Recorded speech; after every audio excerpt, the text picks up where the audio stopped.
Hello, welcome to the video. This is Val. Today I'm going to do something special that I haven't done in a long time. I actually don't even remember if I ever done something like this. I'm going to review a game. I don't do this very often. I'm not going to speak or edit as much as some of the other more experienced reviewer out there. I'm just gonna give it my 2 cents regarding Arknight Endfield. Yes, today's video is about Arknight Endfield. Today marks the release of Gilberta. Where is it? She just came out today, so it has been exactly 2 weeks, slightly more than 2 weeks since the game came out. And I have been playing almost non-stop since the first day the game released. I spent every waking hour other than my day job and sleeping time playing this game like non-stop. It's just that addicting. But after I finished the main story and I expanded what I could with my base and stuff, it has come to like a war which has now given me time to think about the game, go through everything, and I have decided to make a review video. So for those that first discovered my channel, I'm Val. Welcome to the channel. I have been playing games for a long time since my high school days. I am one of those, boomers, the old guy that still love to play games even while reaching in my adult working life. So yeah, I have various experience playing various kind of game, like different genre. I played RPG, CRPG, JRPG, Souls-like, action game, and gacha game, obviously, you name it, like simulation games, everything. Like, I would say this is probably one of the most unique gacha game that I have played so far. Unique in a sense that is a mix of both positive and negative, and I will go through them in this video. First, I will start with the positive. This game, as I play it, as I gone through it in the first 2 weeks, especially the first week, it did not feel like a gacha game at all. That is just so much to do. The world is so huge to explore. It's like, it's not exactly open world, but it's like map based. But everything is connected without loading screen. Obviously, when you teleport there's still a loading screen. But once you're inside there, you can pretty much go everywhere within the connected space in the region. The only thing that truly separates them is when you go to a different region, then you have to teleport. But other than that, once you're in the region, they are all connected space, even they like separated into different maps. And now I'm going to talk about their map design and level design. It is very impressive. It's probably the most impressive level and map design I have seen in a gacha game. Like, easily. I played Genshin and WoW both. None of those games would make me want to explore. This game, damn, I do not know how still haven't explored this because I haven't found a way yet for some reason. But this game, it actually reminded me a lot of my first playthrough of Elden Ring, where you walk in anywhere you go, in any corner, you will randomly find a spot that you have never explored before. This is what this game has done and reminded me about. Even now, if I go out there on this very first map, I could probably find places that I have never explored before. Like this valley, I literally just found a way in yesterday. And I have finished the main story for a couple days now. So yeah, I have to give them the plot for their map design skills. Like, they are very well done. And the one that actually captivated me the most is their city. I'm not gonna teleport there, to avoid spoiler, but when you get to Wuling, when you get to the actual city, damn, that's what I can say, like, give the compliment on. The city is fucking impressive.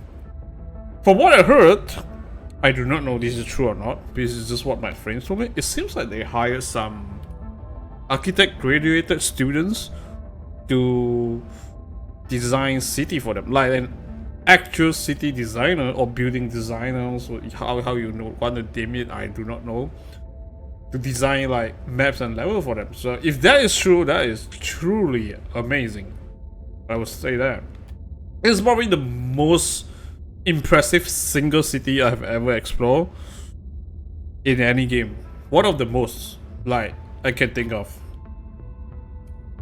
Very, very impressive stuff, really.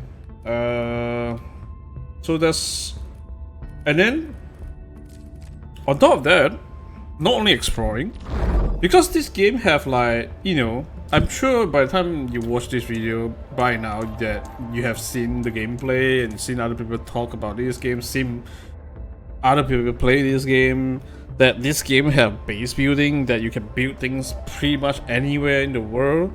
So not only that the map exploration is fantastic, you can play it like almost like a Death Stranding game. I do not know if you guys heard about that game or played that game, but if you do, you would know what I'm talking about.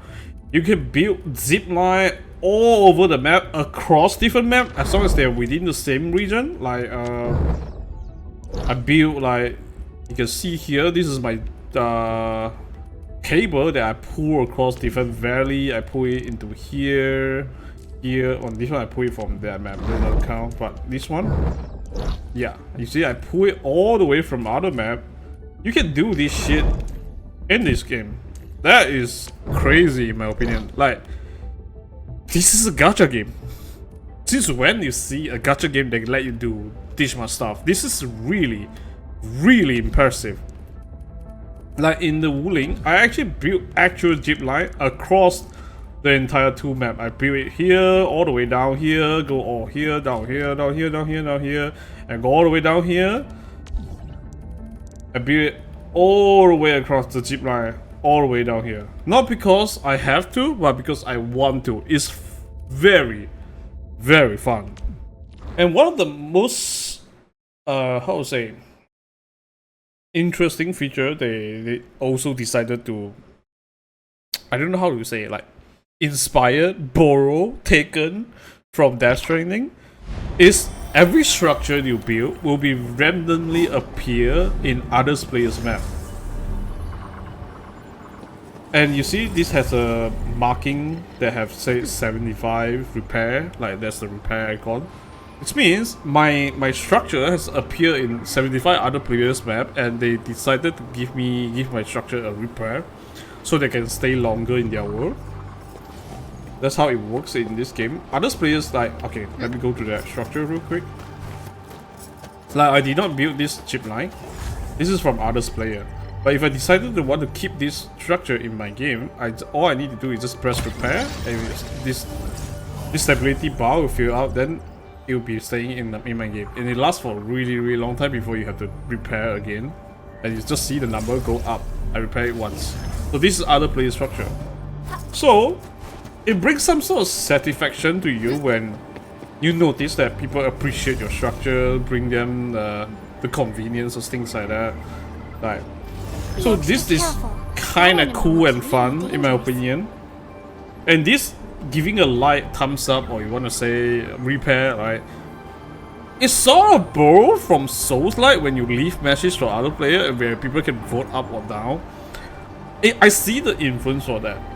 Like, it feels appreciated when you know your things leave a lasting impression for people. And it's definitely inspired for Souls-like because you can leave like a sign for other people to read as well, which I don't think I can find any here, but yeah, if you watched the gameplay before, you probably know what I mean. Yeah, it's very, very cool, very, very satisfying. And on top of that, if you have friends that play together in this game, right? Like you add them into your friend list. I will talk about more about this friend list later. It's one of the most positive things. Let's just say you have friends that you play together and you want to co-build a certain structures, a certain spot like together. You want to work together directly with your friend. You can even do that too. You can directly share your facility to a player. Let me see how do I share. Yeah, share. You can directly share a structure to player, like in your friend list, so they can see it exactly where you place it directly in her game, in his or her or their game. Because the structure I showed you earlier from other player, those are random. But you can work together directly too. So you have two options. So this is very crazy, like in my opinion, where you can like do so much fun cooperative stuff together. You build together. I even see people build like turrets, which yeah, there are turrets in this game. I didn't have anything up right now, but yeah, you can see you have turrets in this game where people build turrets together at certain farming spot. Like they build it in a circle, so it's like what I built 4, another player built 4, and we share with each other. So you have 8 turrets in a single spot, just instantly killing everything that you trigger the farming for. It's very, very cool. That's like one of the strongest positive I will give it to this game, which naturally I will list it to base building. I played some game like Factory before, but it was never one of my favorite game. I just dabbled in it before. But for the gacha game to do that, even though this is like a simple down version, this is very, very fun. Everything you need, HP potion, gear, everything in this game, you build by yourself. All the endgame gear, nothing is found. I mean, okay, there are something that are found, but all the actual thing that you're using, like the gears, HP potion, everything you put on the character itself, right? These are all made by you. Even the potions, like you want a better potion, you make them. You want a better gear, you make them. And there's no RNG random substat or whatever that you see in a typical gacha game. Let me just show you number. Like these are all fixed stats. It's just separated by different tiers based on what level your character are, like which extensions. So I think this is very, very cool. And then they also give you a way to like track the your base, what your base is making. Are you running out things? Are you not running out things? I use this to track a lot of stuff I make in the early game. So late game now, I use them to track them too. Like technically, like for example, this Ferium cube, I'm technically losing 4 per minute. But because I have so much in stock right now, I have 80,000. I'm not worried about it ever running out. But for some of the stuff that you notice you're running out for, right? You can see, you can track them down. Why are they running out? Are you using more than you created? Like this one, I'm not using more than I created, so I'm fine with this kind of thing. So yeah, this is very, very cool. And they give a lot of easy way for you to just, if you don't want to figure, okay, I like to figure stuff out. So my base is almost entirely built by myself. I did not follow any blueprint that is from other player. But you could, if you think this is not for you, or you can't figure it out, or you want to have a easy start and you figure it out later, you can do that. You can take someone else's blueprint online and you take their code, you put it in your base and get it like as a startup, you know. And that's how you, and all those blueprint, like as you can see, I have no shared blueprint, nothing whatsoever. And by doing the tutorial in the game, they give you all the basic blueprint to start out with as well, so you never really actually too stuck in a place that you do not know what to do. And these are the blueprints I created myself. I share a couple of them to my friends. And for those people that say, oh my god, I need to sit through so many goddamn tutorials right now, they even updated the game just a couple days ago where is it? This is a training? No, this is a operator training. Oh yeah, this one. They even updated the training system. I do not have the button anymore. That you can just skip them all and instantly grab the reward. Now you don't actually have to do the tutorial anymore. There's a button for you to press to instantly get the reward and get the blueprint. And I highly recommend it to just take them all because it's free blueprint. It's for you to start. So yeah, this is all our glaze about the base building. Very, very impressive, very, very amazing. You spend hours on end just sitting at your base, trying to perfect it, trying to maximize the output. I still have so much space, but I have nothing else I want to build right now, so yeah. Very, very cool. And each region will come with a main base. And the first region have like 3 other small outpost bases in other maps. But yeah, this is the first region. Second region, you have 1 main base and 1 outpost right now. But they all share storage.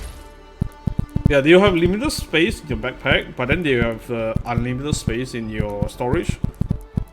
Unlimited in the sense that you can store as many different type of items as possible, but within the same item type, you have a limit cap of how much you can store. Like 80k is the limit right now for the first region. Second region is a lot lower because it's capped by development level right now. Very, very cool stuff. So this is base building. Now there's another system in the game called economy. I guess you just have to.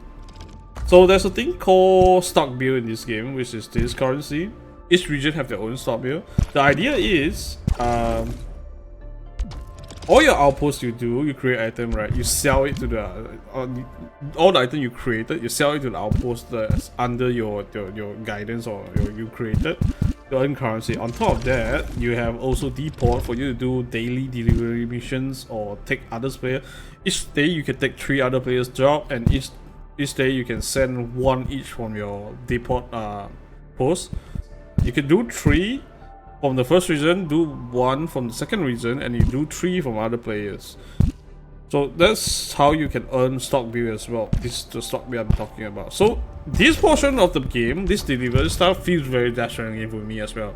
I can't show you right now because I already done mine. Basically the idea is you take it, you go to the pickup point. It's like Uber delivery. You pick up the item, you deliver it to the location. Usually it's within a short distance or whatsoever, but it will come with conditions depending on how fragile the item is. Like at my highest level, all the condition is I cannot teleport. Once I pick up the item, I cannot teleport, I cannot jump, I cannot take damage. So usually it's very, very easy to manage, but at this particular map, you have certain spot in your map, the pickup point is here, but you have certain spot in the map like around right here, you have to jump. But I think it's here, right here. You have to jump. And jumping reduce your item, how to say, percentage. So, because I was so annoyed by the terrain, I started building all this zip line. So I can instantly pick up the item, zip line across this entire portion, and I just run on my feet. Because sometimes go here, sometimes go down here. Yeah, so that's one way to earning Stockbill on, and then another way is by level up your this staple goods guy, the stock retribution guy. You can find them in some fixed spot on the map. You unlock them. The first region have like 3, second region have like 1 so far. What you do daily, this is going to be part of daily. Not exactly a must do, but I highly recommend you do because every day there's a limited amount of like purchase quantity you can make. So the whole idea is you check all the red color arrow here and try to go through your friend list, see which one buy in highest. So the whole idea to put it in the TLDR simple term is buy low, sell high. Buy the lowest, sell the highest. So you go through that, you go visit their ship, you can visit their other people's ship. This is probably the only part where you can interact with other players, where you visit other players' ship. Because there's no direct co-op in this game yet. I'm not sure will they ever add it. So you buy it from your own place, and you sell it to their ship. Like for example, I'm going there right now. Okay, now you're on other ship. This is the counter where you sell stuff. So imagine you buy this, you just sell it to them. And this is probably the best way, or the biggest amount of currency or the stock bill you can earn per day.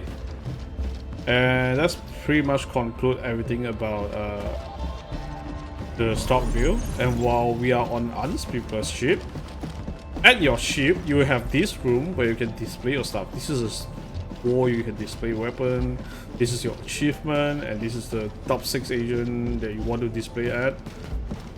And the wallpaper you want to put it on rotation on. Yeah, so you have some small customized stuff you can do, and you can actually run around the whole ship of other players too. Yeah. Although due to the limitation of co-op right now, I don't really see a point of this yet, because I'm pretty sure you can interact with other players even if they're online right now in their ship thing. Oh yeah, and last thing, when you're on the ship, you can press this button, gas terminal. You can assist them in their productions or change the crew with them, things like that. And once you're done, you just go back to your own ship. You will find something to fight to showcase the combat. You've probably seen a lot of people fight this one by now, but yeah. Hi, Endman. Combat overall, I would give it a positive remarks, because it's not exactly brain dead easy, but it's not exactly deep either. Because you have to really know how your team function, and who's you gonna play on field, who's gonna play not on field. And I've seen some speedrunner even so advanced that they even do quick swap mid combo, like literally just changing player control mid combo, which is insane to me. I have not reached that kind of advance, but the very basic stuff is you have to know how your team runs together. So for example, I'm running Arvina team, the electric lightning spear team, as I call it, the dragoons for Final Fantasy. Yeah, so I need to know which one triggered my combo.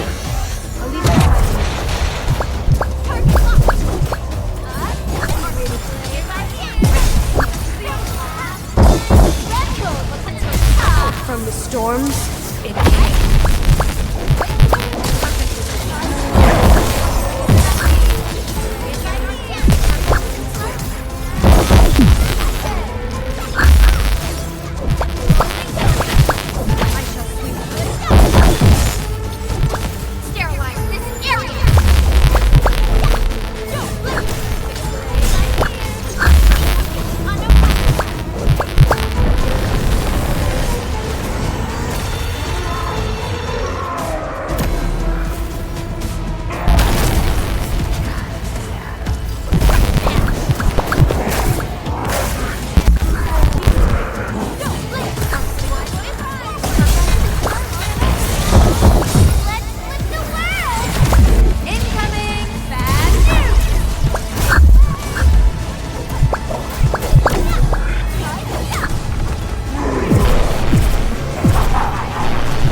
like a flash, it struck.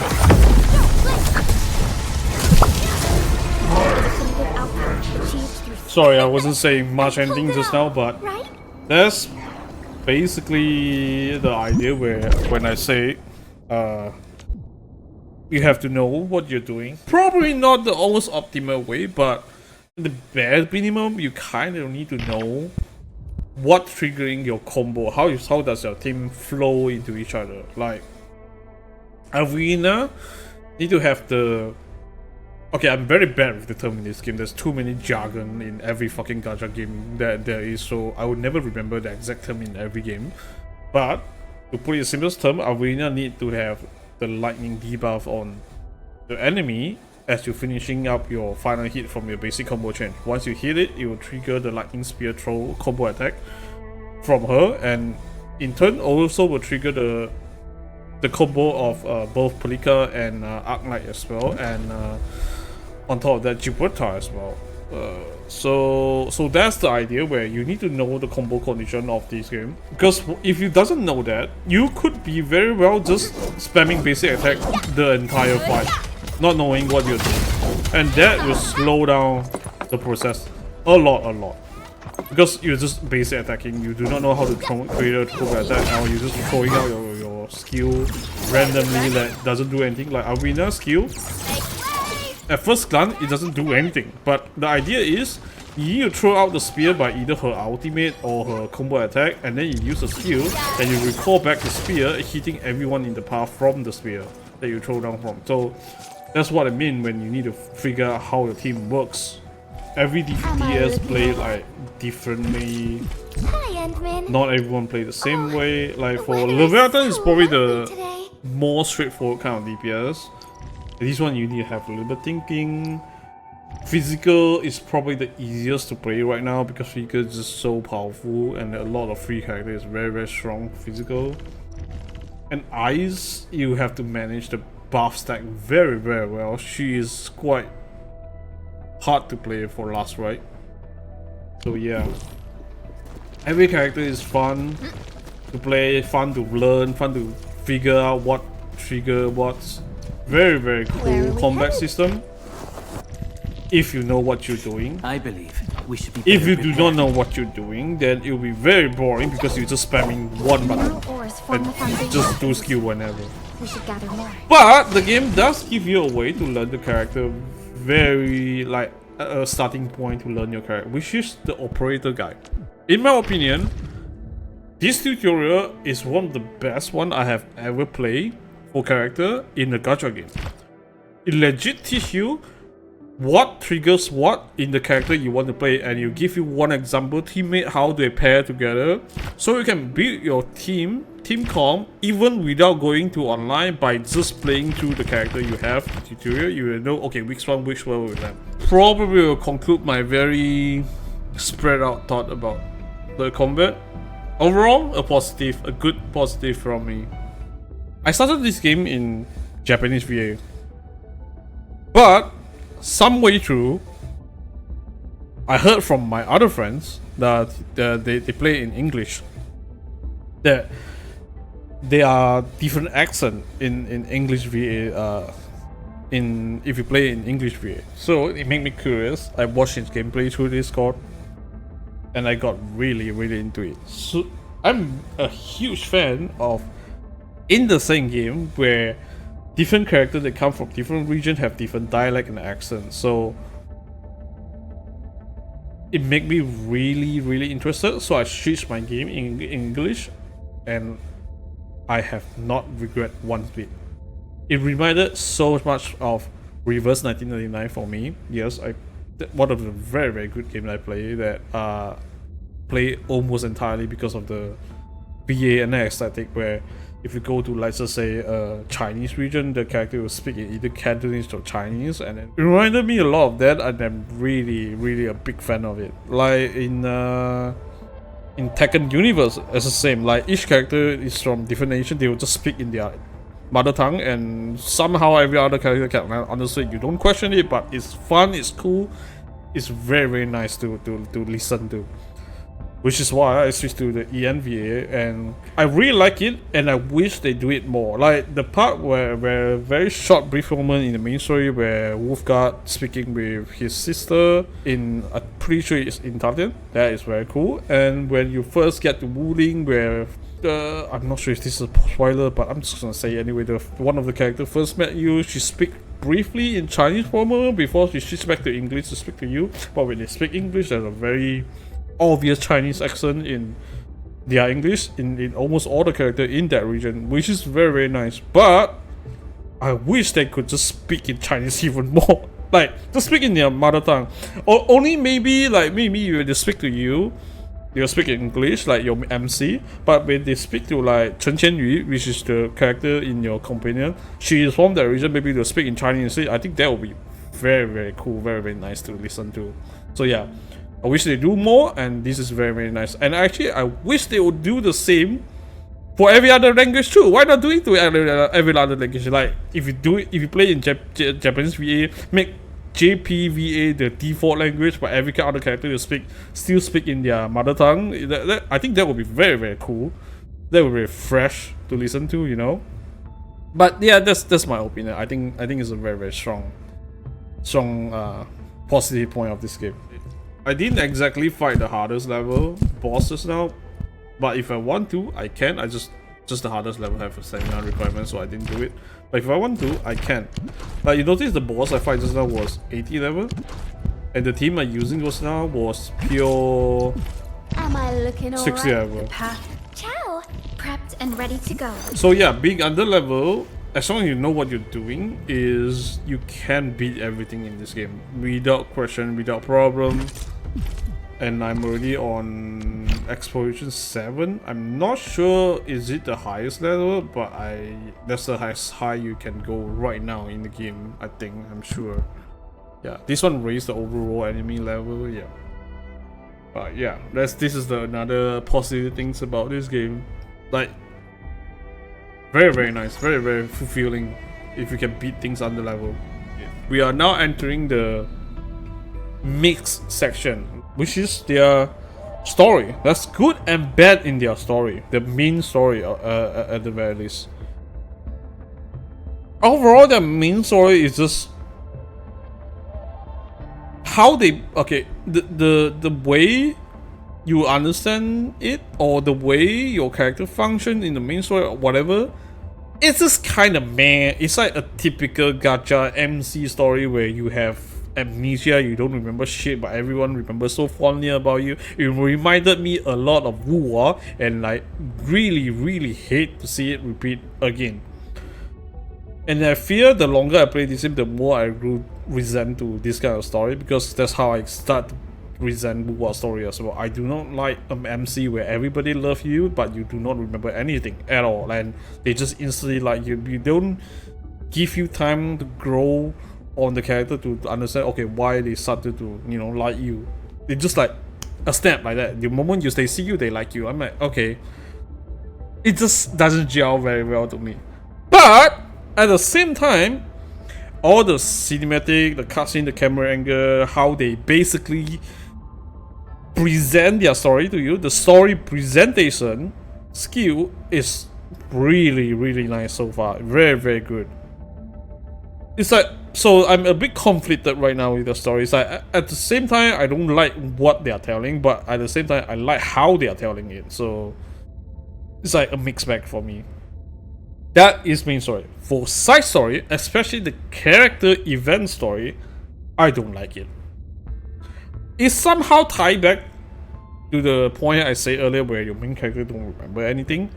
But at the same time, they don't do that in the character story, which just doesn't make sense to me at all. Like, the first character story that came out with the banner was Leviathan. And Leviathan was nowhere inside the main story. So somehow your character is supposed to have amnesia, but somehow knows her and go through the whole fucking journey with her, like become very close from her. That just don't make sense to me at all. You don't know them, they are not in the story. Why do you know? Like, it just feels very detached. Like, it gives me a very bizarre experience when I play through the whole character event story. Yvonne was the best one, especially if you finish. I think the quest maybe only spawn after you finish the first region story. If you finish the first region story and then you play through the Yvonne character event story, it's very, very good, very, very great, and it makes sense to me because you grow to know the character throughout the main story, and then you get to know her more in the character event story. That I like. That gives character development. That let you understand and know them more. That is very, very well done. And then now, with Jupiter release, we get Jupiter's story. And we're back to the same old issue with Leviathan again, where you suddenly just understand who they are, despite they not showing in the main story at all. Like, I thought you're supposed to amnesia. What the fuck is going on here? Like, come on, be consistent with your storytelling, you know? Like, are we actually amnesia or not? Like, we are supposed to amnesia. Why are you knowing this character when they don't show up at all in the main story? Nothing. It's very disconnected, you know? So yeah, this is I think this leans more into the negative side, but I still categorize them in the mixed bag category just because of Yvonne and Yvonne alone. Yvonne is the right example of right way to do character story, but both Leviathan and Jupiter is the wrong example of how they do a character story, because you do not know the character. You're supposed to know the character in the story, not know them before it even happened, where they even come from. So yeah, that's my take on side event story. All the other side quests that is not main quest, those story are okay, decent. They are connected to the main story. You basically doing the aftermath or side stuff that you spawn from the main story, so it's like pretty okay. It's okay, it's serviceable, yeah. And yeah, that's all I would say about the story part of the review. The bad things I find about this game, or the not so good things. First of all, resources are abysmal in this game. I'm not talking about the natural resources where you can farm, mine, make in your factory. No, I'm not talking about those. I'm talking about resources that you have to use your stamina to do. Like character EXP, Ascension EXP, weapon EXP, endgame material. Like, they are so bad. You need a shit tons amount of them, but each stamina usage only give you so little, dude. They are so little. At max account level, you probably have 360 stamina, which is this one right now. They call sanity, but I'm just gonna call it stamina. It's same shit across different gacha games. This is very negative in my eyes, especially for this game. I have not so much of an issue in other gacha game, because I think other gacha game, they balance their stamina usage per daily pretty well. Like over 24 hours, you can pretty much get back everything you have or you need to do another daily round of farming on things you need, and within like a week maybe, you can pretty much have a character fully built.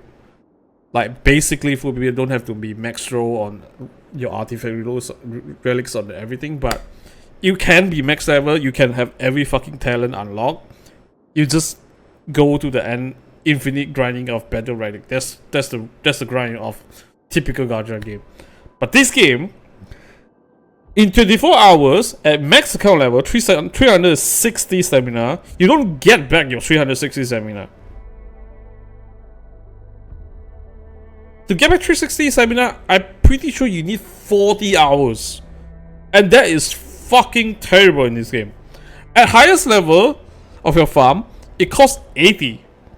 And you see, you barely get 17 EXP book on 80 on the highest level farm. And if you want to do high level, because they for some reason they split this into two goddamn different EXP book for some reason, I do not know. One of the bad things about this game too, like I don't know why they separated the EXP books for below 60 level character and higher 60 level character. But either way, they are equally bad. Like, I spend a godly amount of stamina and you only give me 6 EXP book. What the fuck is this? And it take ungodly amount of time to restore that fucking 80 stamina. Pretty much one day, I do it twice and that's it. I'm done. I can't do anything else, like for the stamina. I was glazing about how I can beat everything in this game on 60 level. It's not because I chose to, it's because I have to. There is no way in hell in this game where you can max level character easily. I think right now a max level character is 90 level. Correction, you can max level character, but you have to be all in, lock in, focus from day one on the team that you know this is it. I'm gonna play this team and this team only. No experiment, no trying out other team. Only this team. You throw everything you have into one single team. 4 characters from beginning to end. Then you can max them out. since day one until now, 2 weeks. Probably. That's like a probably. Because there's so much shit in it, right? Like, not only the level up need EXP, you actually should need EXP, all the talent need EXP, and these all give so little. Weapon XP need to grind too. Like, I have no idea why they design it like this. I hate fools. Like, I have a team of... Come on. This is my first team that I built. I hate fools who like to Leviathan. micromanage. Come on. And I'm not let me even do max something level for then. Enfield. Not even 80. I still have lacking one character at 80. Can you imagine that? I hate fools who like to micro. So if you're someone like me, Don't they like think, or I variety might of just games, they like to play disappear on different you. things, and then in the game like to try different things, you say like, oh, I want to try a fire team, I want to try a lightning team, I want to try a physical team, and I want to try a ice team. Good luck mixing out your character. This is going to be taking forever, maybe years, a full year just to max out them.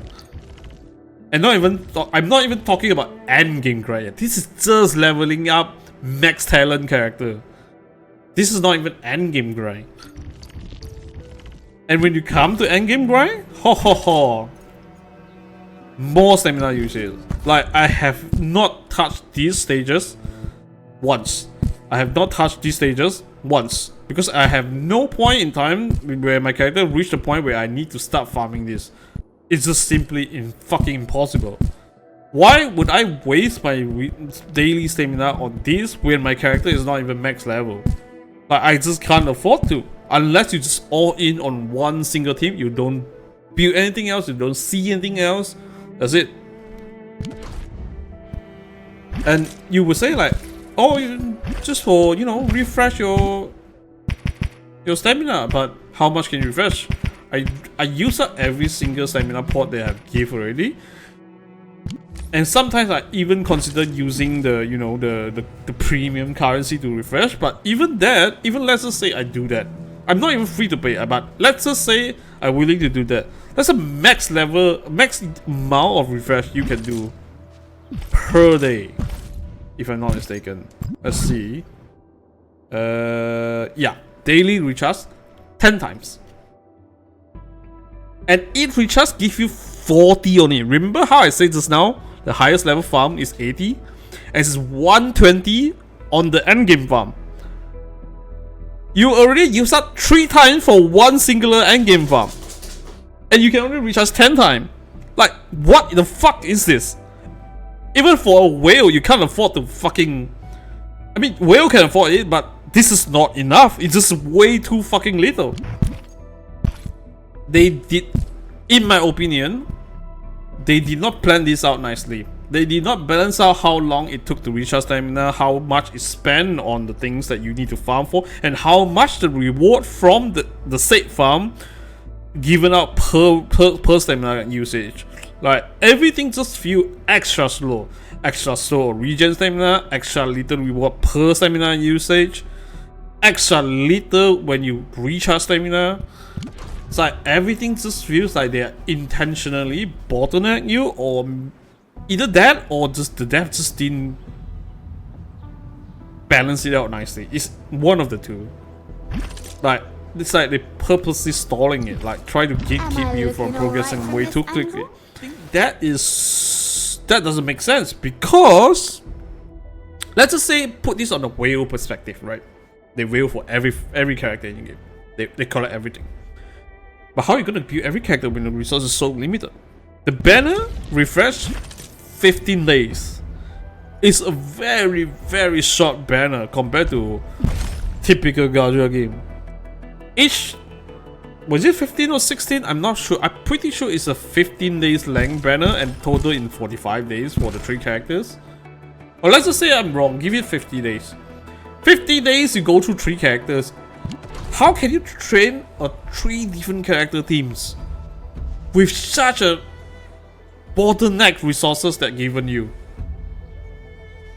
I think this is like probably the biggest flaw of this game. I think this poses a bigger problem over anything, like, to progress in this game. Like, even if you're a whale, you literally get bottleneck.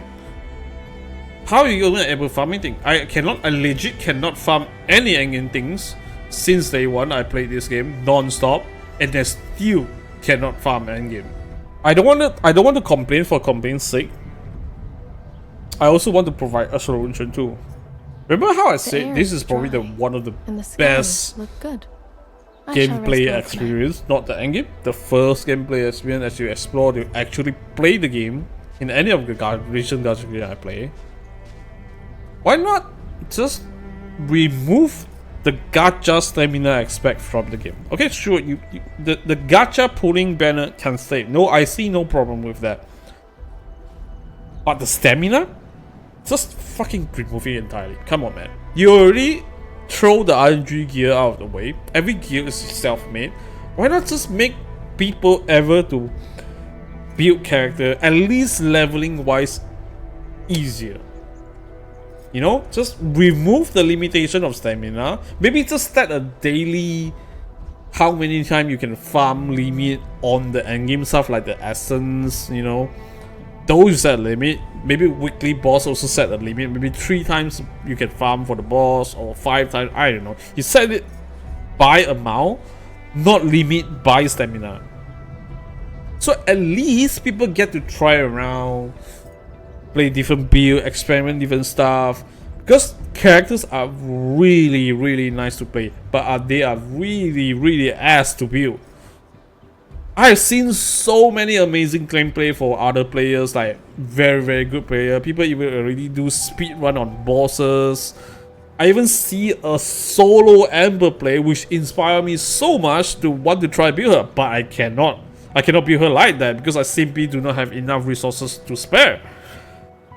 It's just so impressive, like under all the gacha bullshit, have such a good game, but they are literally getting limited and bottlenecked by the very ass stamina system. Stamina system is already bad or annoying in typical gacha game, but it is extra awful in this game.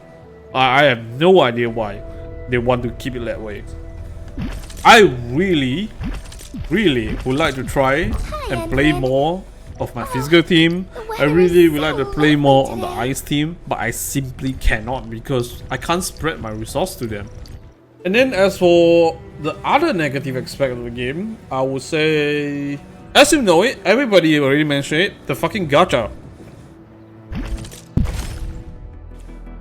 Okay, don't get me wrong, there are good and bad things about the gacha. I do like it that the max PT you need, at least for the very first copy, you guarantee a character is 120 pool only. I do like it when there's this like a triple limited character banner system where if you lose your 50-50, there's a chance for you to get the other rate up limit, not rate up, but other limited banner in this triple banner system. The other limited character. I do like that aspect a lot. What I don't like is there are two things. There are two things I don't like about the gacha. First is the 120 PT. It doesn't get fucking carry over. Because everybody already talk about it. I'm sure you know by now that how limited the red crystal, this gacha income, this red one, is right now. Because most of the income you have right now, at least until so far in the game, is from exploration or from first time clearing dungeons or farming, things like that. Basically first time reward. Almost all of it are coming from first time reward. You don't get that anymore after you spend it. And for now, there's no solid way of letting players know how much they will gain realistically every banner or every patch cycle to let them spend their pool. And for PT to not carry over, that is very ass.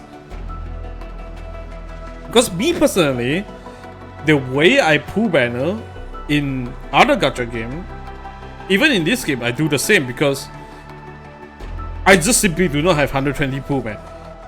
So what I usually do in other game, I don't gamble.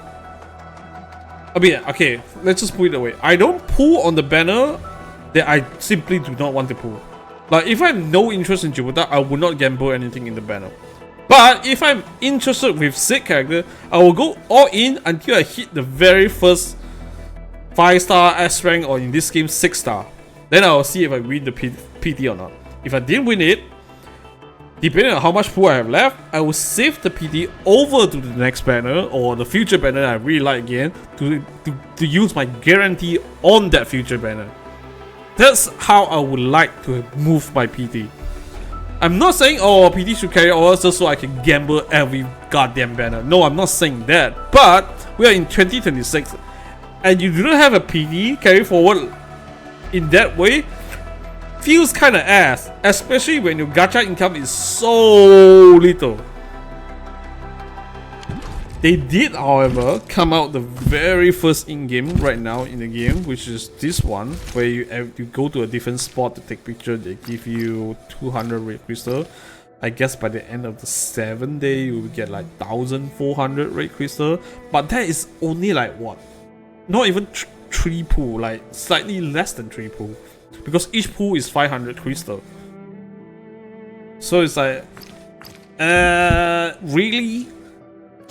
So yeah, I'm not too sure about it. Like, currency is just bad right now. Currency is bad. PT didn't get carried over is bad. That's probably like the biggest downside, I would say, negative about the gacha banner. The second thing that I don't like about the gacha banner is the stupid weapon gacha.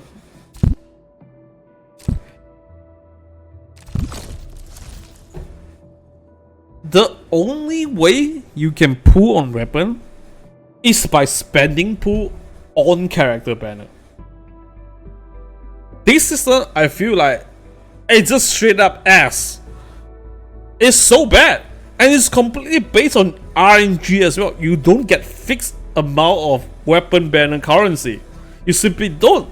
It's not like, oh...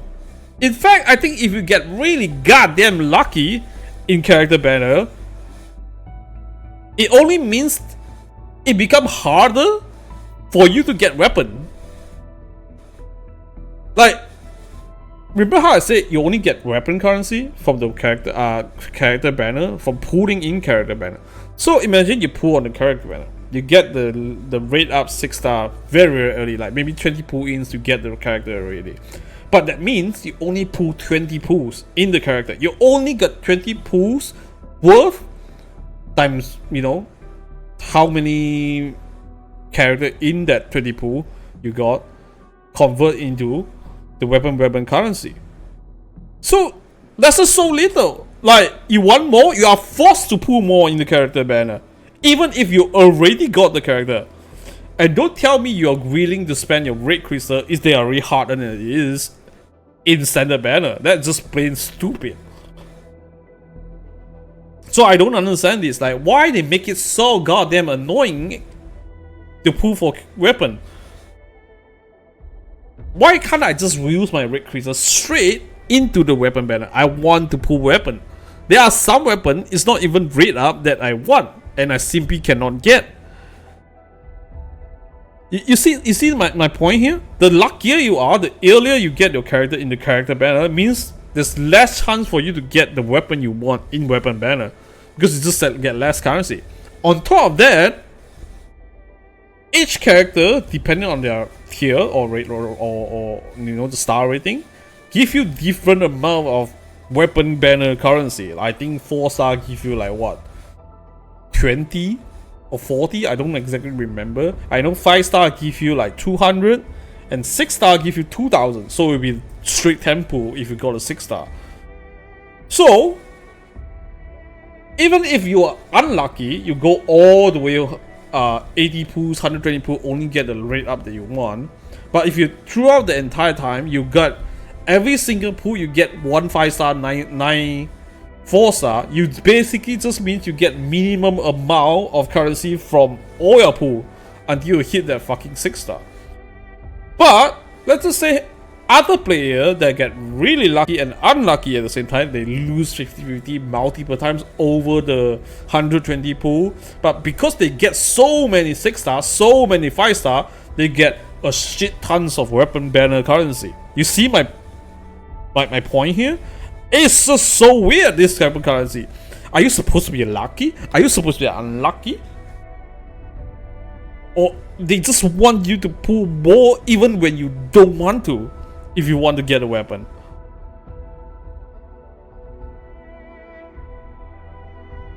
And because the character banner doesn't give you any weapon at all, basically it means you have almost no alternative if you legit just do not have any banner. If you legit just never pull a single time of banner, you just do not have weapon. You only have the purple basic weapon, 4-star weapon. I guess if you really no choice, you can use it, but come on, why make it so hard? Just let people pull weapon directly, man. Come on. So this is also one of the bad things I want to complain and mention about. Like, the easy fix would be just straight away change the currency, let it be able to convert from the red crystal you have. Like 1-to-1, even if you don't want to 1-to-1, you make it like, I don't know, 2-to-1, at least something better than nothing. Like right now, I already got Jupiter on, I got lucky, I got it on like my 70 pool. But I already run out of currency to pull weapon at all. So what am I supposed to do? Just pull more even if I don't want, or I pull in standard? That is a stupid idea. Why I pull more when the PT doesn't get carried over? That's also another conflicted questions. Like what the fuck, man? So because of this, it makes me really hard to overall recommend this game to other players. Like, beneath all the bullshit, very solid fun game. But because of all the bullshit on top of it, the gacha system, the gacha income, the seminar system, I really cannot recommend this game to other players. Like, it's a good and fun game, but there's just so much bullshit on top of it. Like, if you play this game, you just kind of have to deal with it unless they somehow decide to change it. But I don't think we'll change it because you caught that? This game gone through like what 3 course meta, and I'm pretty sure people feedback on that and they never change it. So yeah. Alright, overall that's my, I will conclude, that's my review of the game. Pretty fun, pretty solid, but with very shitty stamina and gacha system on top of it. That's it. Thank you for watching the video. Until then, take care. Good day, goodbye, wherever you are. I'll see you next time. Bye bye.